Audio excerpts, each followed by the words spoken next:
Good afternoon. I'm Attorney Ben Crump, along with Attorney Jasmine Rand. We have the honor of representing the family of Nigel Shelby. Today you're going to hear from one of the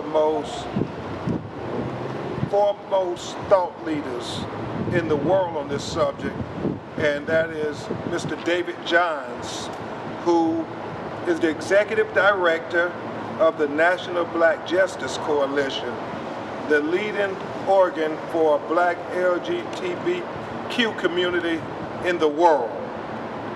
But most importantly, you're going to hear for the first time for the person who knew Nigel Shelby best.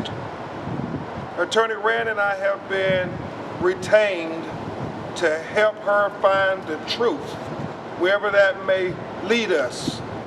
We've been retained to investigate who knew what, who knew when, who knew exactly what should have been done per policy, but more importantly, per common sense. When you find out children are planning to cause their death by suicide, you have a duty to act. So we want to know, what did the Huntsville School faculty and administrators know about Nigel Shelby and what he had been suffering due to the homophobic bullying? We want to investigate and be able to tell Kamika Shelby exactly what did they tell her child when he reported the bullying.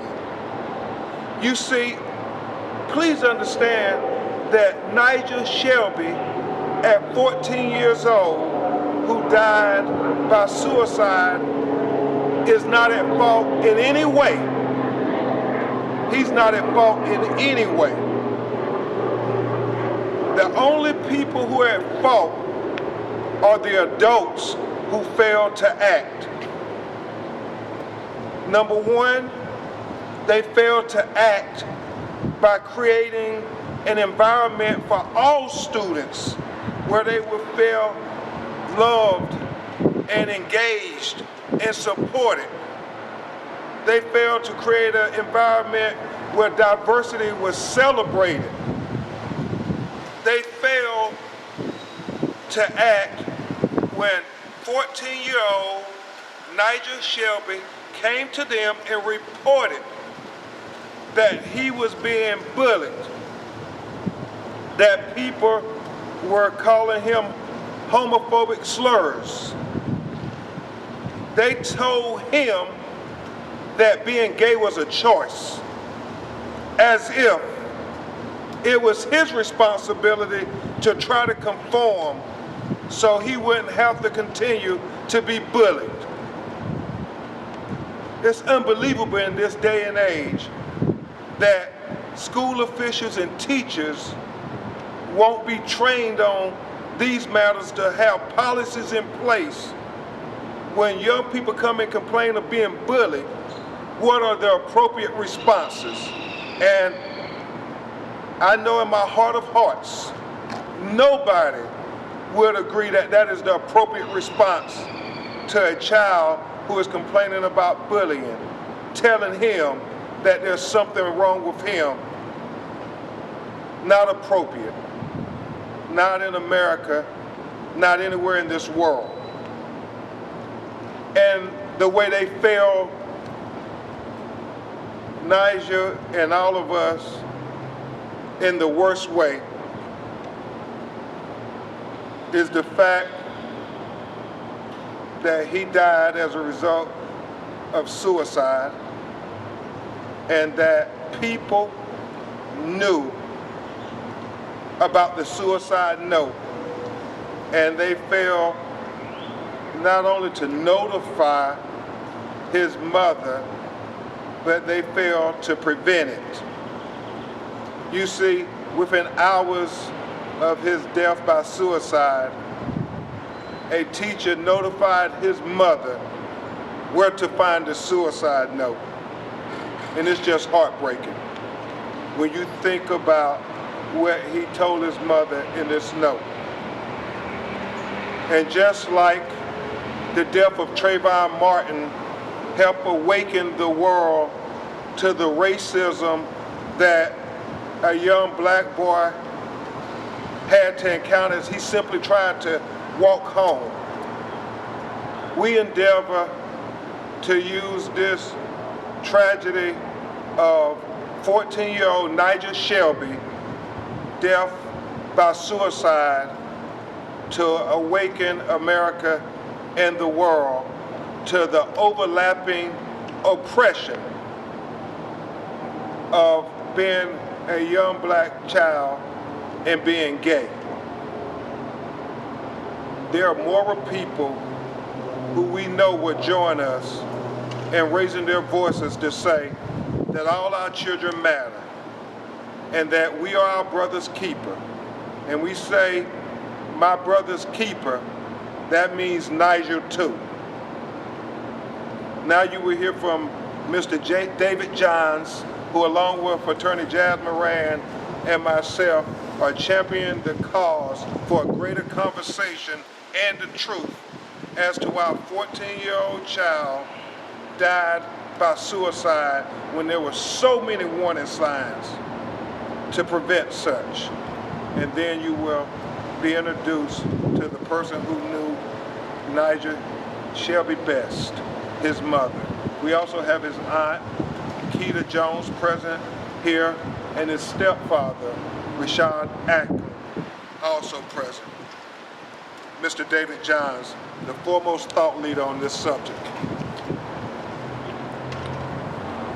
Good afternoon. As has been said, my name is David Johns. I'm the Executive Director of the National Black Justice Coalition. We're the nation's only civil rights organization intentionally and unapologetically at the intersections of racial justice and LGBTQ equality. And it is my duty and my honor to stand here with my brother Nigel Shelby and his family. If you hear me say nothing else, hear me say the following. There's no such thing as a problem child. Nigel, like all of our babies, did not ask to be born, and they are uniquely perfect in the way in which they were formed.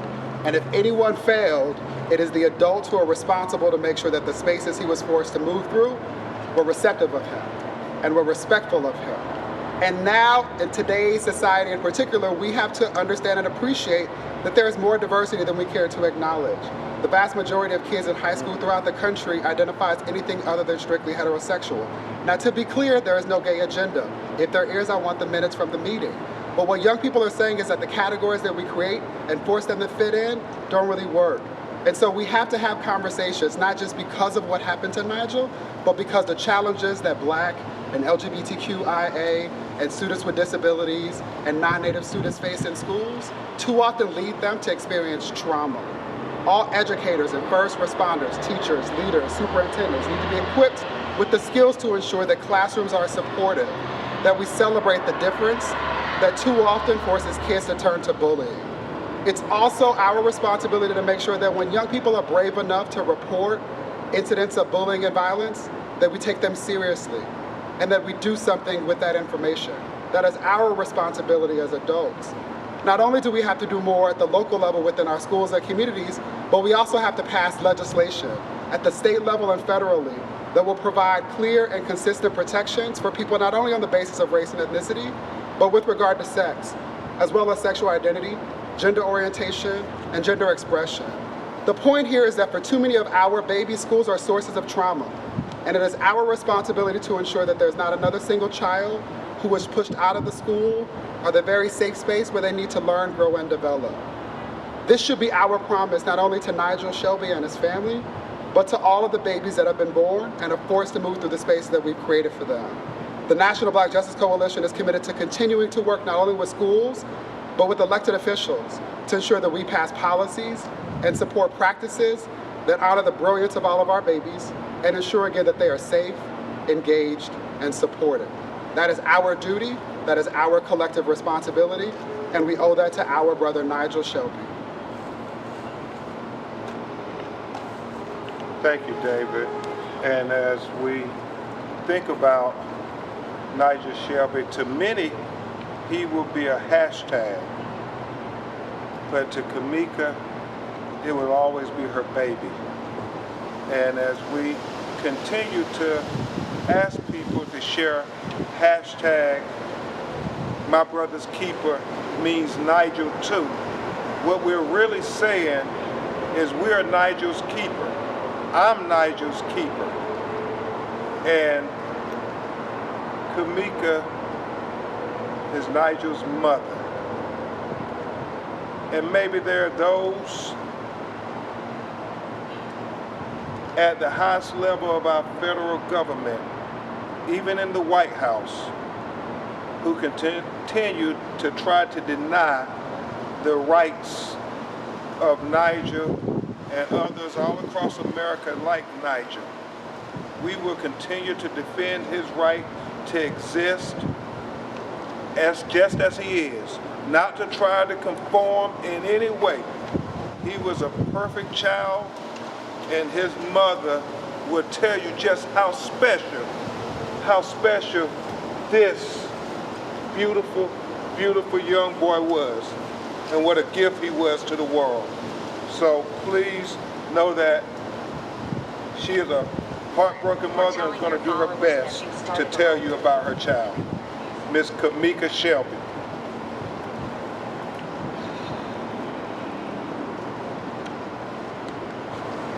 Hi, my name is Kamika Shelby. My son was Nigel Shelby. He was born February 1st, 2004. It's a day that I'll never forget, because before having my son, I was kind of going through a dark place trying to find myself. And the moment that that little boy came out, he gave me so much purpose. He had a smile that could brighten up any room. Nigel was sweet. He was kind. He was so lovable. He never met a stranger. Every day I struggle with how do I go on without my purpose. I feel like he was my purpose. I knew at a young age that my child was different. He was different, but he was normal. When he decided to finally tell me, I already knew. I hugged him, I kissed him, I told him that I loved him no matter what. I would be there with him no matter what he went through. This has been the hardest time of my life.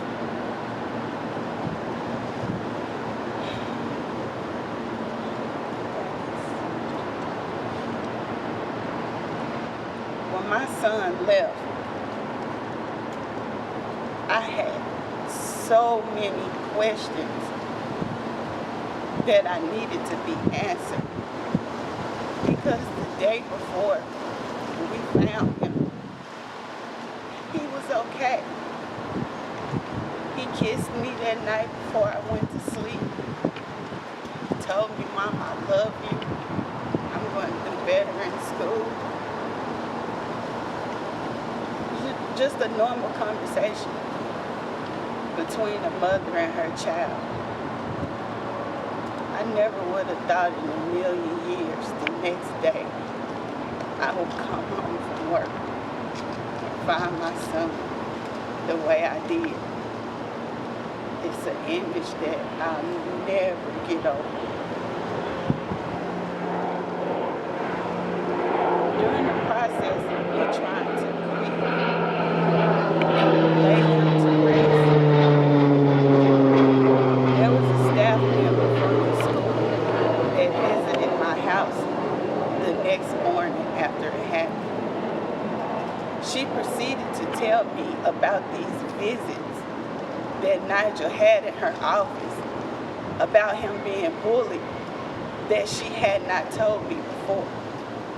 This particular staff member, I text her a couple of times on a regular basis to ask her, how is Nigel doing in school? Because I knew he was struggling with his identity.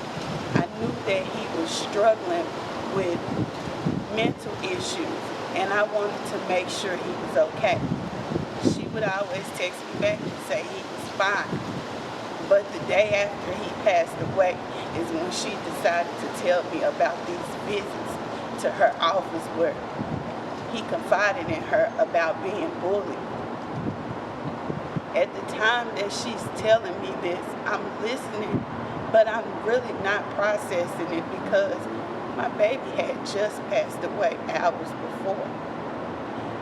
So, in a quest for me to try to find more answers, I asked her, when you get back to school, could you please ask his best friend if she know the password to his cell phone?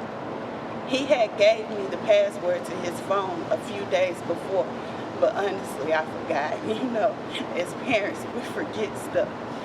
So that was my reason for asking her to ask his best friend. The message that I received, it was basically no. No one knows the password to his phone, but there's a letter in his book bag that he wrote to you. So I immediately just started looking through everything in his backpack. Actually, me, my sister, and Rashad, we started going through his backpack. It didn't dawn on me at the time to ask her, how did she even know I found the letter? It was in his backpack.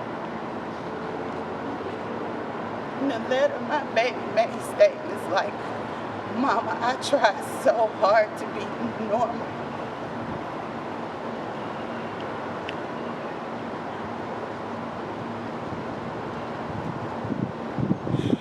He said stuff like, kids called him names and he tried to act like it didn't bother him, but it really did. He said that he hoped that the world wouldn't be so cruel in the afterlife. What child has to think about something like that? The fact that they knew that that letter was in his backpack, somebody knew that he was planning to do this. Nobody contacted me to tell me. Nobody contacted me to tell me that he had been in the office several times about being bullied. When they contacted me about it, he was already gone. I'm speaking out today so that other kids that are going through what Nigel went through do not have to be afraid to stand up for themselves. You are normal. You are loved. It doesn't matter who you decide you want to love. It doesn't make you any different.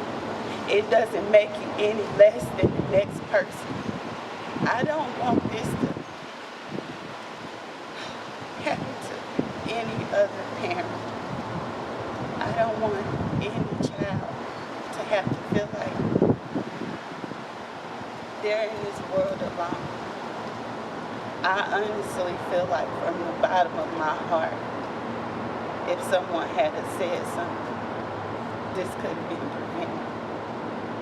I feel like I lost my child because he was failed by a system that was supposed to protect him. I did everything I could to try to make sure he was okay.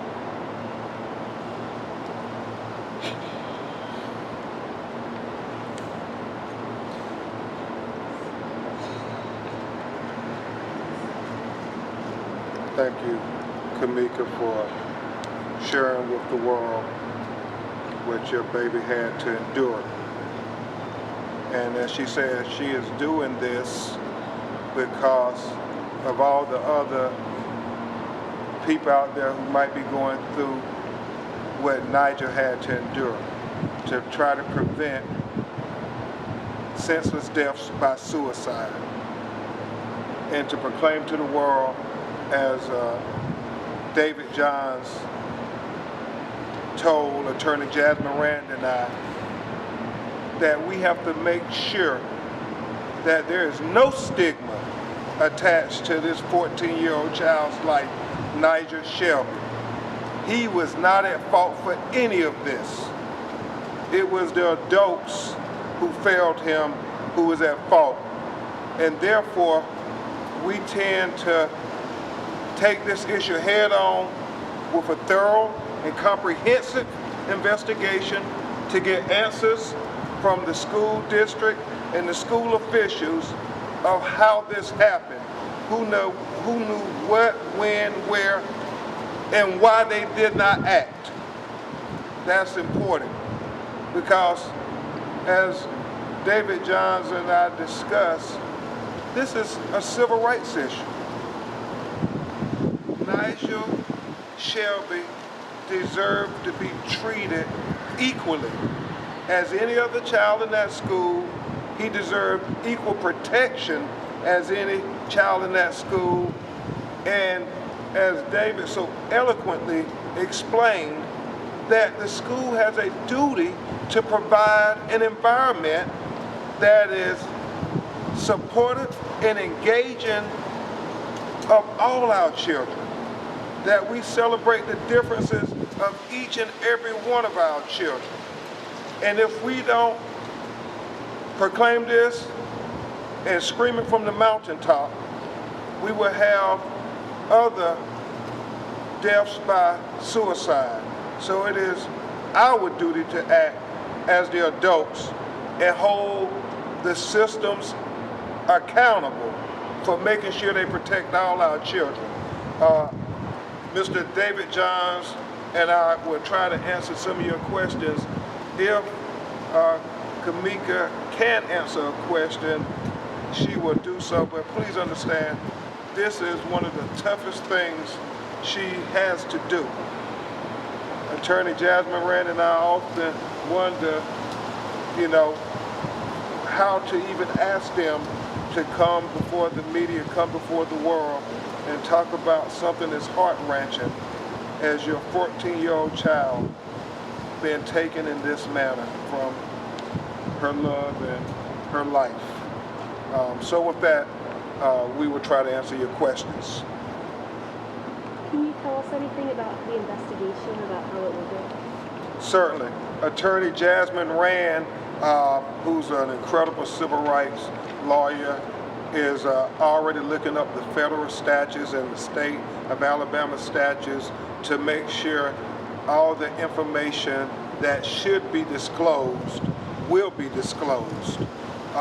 Certainly, Kamika, we're going to ask her if she's up to make requests to the school board members on behalf of her child, as only a parent could make with phone calls. We will be asking and writing, but all of those elected officials should want the truth to come out. They should want to make sure this is prevented from ever happening again in the future. And the only way they can do that is to make sure everybody's telling the truth, so we'll know what policies to engage. I know I want to have David Johns, who is not only the executive director of the National Black Justice Coalition, but got his master's in education and was in the school system, in fact worked with President Obama's administration in such capacity. Yeah, I'll just supplement that and say, as a former elementary school educator, PhD student at Columbia University, that in addition to the legal strategy, we're also open to working with the teachers and leaders throughout the school district to make sure that we, one, review the existing policies that should provide for safe environments, anti-bullying training, as well as community activities to celebrate difference. We're also working with some state representatives that have been looking at legislation that would provide some of the protections that we've already described, so that we can move in an actionable way. And understand this, we never said anything about a lawsuit or anything like that. It's an investigation to get to the truth. We want to work collaboratively with the school system here in Huntsville, Alabama. However, if they try to sweep this matter under the rug, try to act as if Nigel Shelby's life didn't matter, then we will hold them accountable. But the goal here is to get to the truth. When you think about that letter he wrote to his mother, it is simply heart-wrenching when he talks about he tried so hard to be normal. How many children out there are being told that there's something wrong with you? We have to do better, America. We have to do better, Huntsville. The fact that when he got called those names, he told his mother in that letter, he tried to act like it didn't matter when other kids were calling him a faggot and other derogatory homophobic terms. He tried to act like it didn't matter. But it did matter. It mattered so much, in fact, that he tried to escape to a world where he would be loved and accepted for the perfect person that he was. And so we come here appealing to Huntsville, Alabama, leadership and education, that they will help be part of the solution, that they will be on the right side of history.